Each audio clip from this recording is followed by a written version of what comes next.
What's better than having Lupita Nyong'o in a movie? How about two Lupita Nyong'os? In Christopher Nolan's The Odyssey, Lupita Nyong'o plays Helen of Troy, a face that launched 1,000 ships. But she also plays Helen's twin sister, Clytemnestra. Since when did Helen have a twin sister?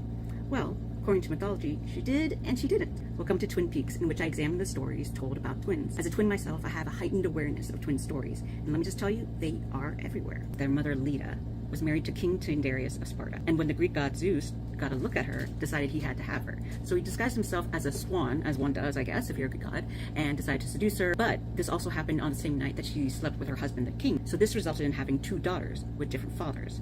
This is called heteropaternal superfecundation. It's a real phenomenon in biology, but rare. Of course, it's more complicated than that because classic Greek mythology loves mess. Leda gave birth to 4 children at the same time. And in fact, she laid 2 eggs, very much like a platypus does. From one egg, Helen and then Pollux were hatched, and they are the offspring of Zeus.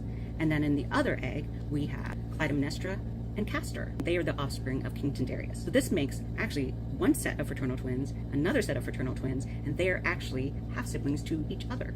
But let's just focus on the twins we see in the movie. When Nolan cast Lupita Nyong'o as Helen of Troy, it was more than just a diversity hire. Helen of Troy is known for her unmatched beauty, and I felt like this was a commentary on how Black excellence, attractiveness, creativity, talent are all coveted and celebrated, but still treated as commodities.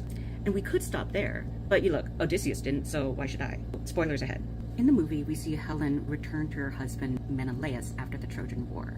But this is not a loving reunion. During dinner, he mocks how her face has been viciously scarred.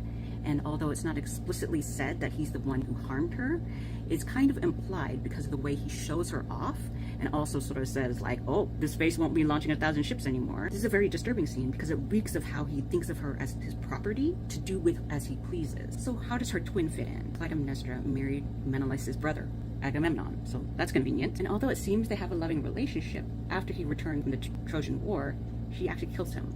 It's because he had sacrificed their daughter Iphigenia to the gods. In turn, Clytemnestra is killed by their son. This twinning or doubling of their fates emphasizes that this is not a one-off or an exceptional situation. This is a pattern. Helen, Clytemnestra, even Iphigenia, their value as Black women are for their physicality, their faces, their bodies, for breeding or to be sacrificed, but it stops short of their personhood.